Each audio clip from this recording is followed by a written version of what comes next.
পৃথিবীর 10টি দেশ বর্তমানে অ্যাটাক হেলিকপ্টার তৈরি করতে সক্ষম।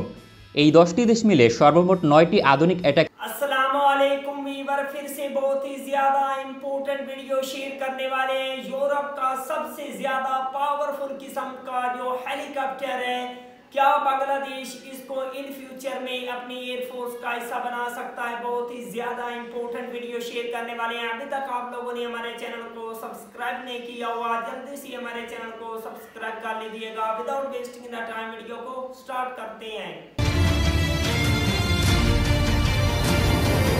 পৃথিবীর 10টি দেশ বর্তমানে অ্যাটাক হেলিকপ্টার তৈরি করতে সক্ষম। এই 10টি দেশ মিলে সর্বমোট 9টি আধুনিক অ্যাটাক হেলিকপ্টার তৈরি করে। যে কোনো সমরাস্ত্র তৈরিতে অঞ্চলভেদে সবচেয়ে আধুনিক সমরাস্ত্র তৈরি করে ইউরোপীয় দেশগুলো। অ্যাটাক হেলিকপ্টার তৈরিতেও ইউরোপীয় দেশগুলো পিছিয়ে নেই। বিশেষ করে ইউরোপীয় 2টি অ্যাটাক হেলিকপ্টার রয়েছে যা বিশ্বমানের। একটি ইটালির A129, অপরটি ইউরোকপ্টার টাইগার অ্যাটাক হেলিকপ্টার, যা স্পেন, জার্মানি এবং ফ্রান্সের যৌথভাবে তৈরি। বর্তমানে পৃথিবীর চতুর্থ শক্তিশালী অ্যাটাক হেলিকপ্টার ইউরোকপ্টার টাইগার। 1980-র দশকে ইউরোপীয় দেশগুলো সোভিয়েত ইউনিয়নকে বাঘের ন্যায় ভয় পেত। বিশেষ করে সোভিয়েত ইউনিয়নের ট্যাঙ্ক ফ্লিট ছিল পৃথিবীর যে কোনো দেশের তুলনায় বৃহত্তম এবং আধুনিক।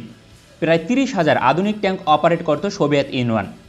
ইউরোপীয় সেনাবাহিনীর সবচেয়ে বড় মাথা ব্যথার কারণ ছিল সোভিয়েত ট্যাঙ্ক ফ্লিট, যাকে ধ্বংস করার জন্য প্রয়োজন ছিল একটি শক্তিশালী অ্যাটাক হেলিকপ্টার। এছাড়া সোভিয়েত ইউনিয়ন ততদিনে K-52 এবং Mi-28-এর মতো শক্তিশালী অ্যাটাক হেলিকপ্টার তৈরিতে সফল ছিল। তাই ইউরোপীয় দেশগুলো পরিকল্পনা করে একটি শক্তিশালী অ্যাটাক হেলিকপ্টার তৈরি, যা সোভিয়েত ট্যাঙ্ক ফ্লিটকে ধ্বংস করার পাশাপাশি সোভিয়েত অ্যাটাক হেলিকপ্টারকে টেক্কা দিতে পারবে। এই পরিকল্পনা থেকে পরবর্তীতে স্পেন, জার্মানি, ফ্রান্স একটি অ্যাটাক হেলিকপ্টার তৈরির প্রকল্প গ্রহণ করে, যার আর্থিক মূল্য উন্নয়নের জন্য $18 বিলিয়ন। দীর্ঘ প্রায় 1 দশক গবেষণার পর 27শে এপ্রিল 1991 সালে প্রথম ফ্লাই করে টাইগার অ্যাটাক হেলিকপ্টার। কিন্তু অবাক করার বিষয় হচ্ছে একই বছর সোভিয়েত ইউনিয়নের পতন হয়, কিন্তু ইউরোপীয় দেশগুলো তাদের পরিকল্পনা এগিয়ে নিয়ে যায় এবং 2003 সালে অ্যাটাক হেলিকপ্টারটি সার্ভিসে যোগদান করে। অ্যাটাক হেলিকপ্টারের সক্ষমতা সম্পর্কে গুরুত্বপূর্ণ তথ্য: পরিচালনায় 2 জন ক্রু প্রয়োজন হয়, লম্বায় 14 মিটার, উচ্চতায় 3.83 মিটার, পৃথিবীর অন্যান্য অ্যাটাক হেলিকপ্টারের তুলনায় কম উঁচু, খালি অবস্থায় ওজন 3060 কেজি, সর্বোচ্চ take off weight 6000 KG. Engine হিসেবে 2টি MTR 390 টার্বোশাফট ইঞ্জিন ব্যবহার হয়, যা ব্রিটিশ কোম্পানি রোলস রয়েলসের তৈরি। প্রতিটি ইঞ্জিন 1300 হর্স পাওয়ার শক্তি উৎপাদন করতে সক্ষম।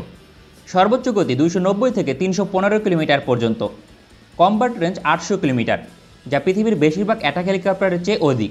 উদাহরণস্বরূপ তুরস্ক, ইটালির তৈরি T129 কিংবা A129 অ্যাটাক হেলিকপ্টারের কম্ব্যাট রেঞ্জ 530 কিলোমিটার, যা একই ক্যাটাগরির অ্যাটাক হেলিকপ্টার, এবং ferry range 1300 kilometre. Service ceiling 4000 metre, অর্থাৎ সর্বোচ্চ 13,000 ফিট উচ্চতায় উড্ডয়ন করতে সক্ষম। Tiger attack helicopter light to medium ক্যাটাগরির হলেও এর অস্ত্র বহন সক্ষমতা ব্যাপক ধ্বংসাত্মক। মেইন গান হিসেবে রয়েছে 30 মিলিমিটার চেইন গান, যেখান থেকে 450 রাউন্ড অ্যামুনিশন ফায়ার করতে সক্ষম। রকেট হিসেবে 22টি 68 মিলিমিটার আনগাইডেড রকেট ফায়ার করতে সক্ষম, অথবা 70 মিলিমিটার 19টি। এছাড়াও 4টি এন্টি ট্যাঙ্ক গাইডেড মিসাইল বহন করতে সক্ষম, যেমন Hellfire anti tank guided missile, spike air missile, Pars 3 LR missile, HOT 3 missile. এই 4 ধরনের ATGM মিসাইল ফায়ার করতে সক্ষম, যা কোয়ালিটির দিক থেকে পৃথিবীর সেরাদের অবস্থানে রয়েছে। রেঞ্জ ভার্সন ভেদে 5 থেকে 11 কিলোমিটার পর্যন্ত। এয়ার টু এয়ার মিসাইল হিসেবে রয়েছে শর্ট রেঞ্জের স্টিঙ্গার অথবা Mistral air two air missile, যার রেঞ্জ 6 কিলোমিটার পর্যন্ত। ইউরোকপ্টার টাইগার পৃথিবীর চতুর্থ শক্তিশালী অ্যাটাক হেলিকপ্টার, মোটামুটি বিতর্ক ছাড়াই। এর পেছনে সবচেয়ে বড় কারণ অপটিমাইজেশন। সমরাস্ত্র শুধুমাত্র স্পেসিফিকেশন অনুযায়ী মানদণ্ড করা হয় না। এক্ষেত্রে সহজ একটি উদাহরণ দিচ্ছি। অনেকের মোবাইলে 48, 64 এবং 108 মেগাপিক্সেল ক্যামেরা সেন্সর রয়েছে, কিন্তু তার আউটপুট আইফোনে ব্যবহৃত 12 মেগাপিক্সেল কিংবা গুগলের স্মার্টফোনে ব্যবহৃত 12 মেগাপিক্সেল অথবা হুয়াওয়ে স্মার্টফোনে ব্যবহৃত 40 মেগাপিক্সেল ক্যামেরার মতো আউটপুট দিতে সক্ষম হয় না। এর প্রধান কারণ অপটিমাইজেশন। পৃথিবীর আধুনিক অ্যাটাক হেলিকপ্টার হিসেবে সবচেয়ে কম্প্যাক্ট অ্যাটাক হেলিকপ্টার ইউরোকপ্টার টাইগার, ফলে সহজেই পরিচালনা করা সম্ভব। বর্তমানে এর 4টি সংস্করণ রয়েছে এবং সর্বমোট 4টি দেশ অপারেট করে। দেশগুলো হচ্ছে উৎপাদনকারী 3টি দেশ, যেমন স্পেন, জার্মানি এবং ফ্রান্স, এছাড়াও অস্ট্রেলিয়া।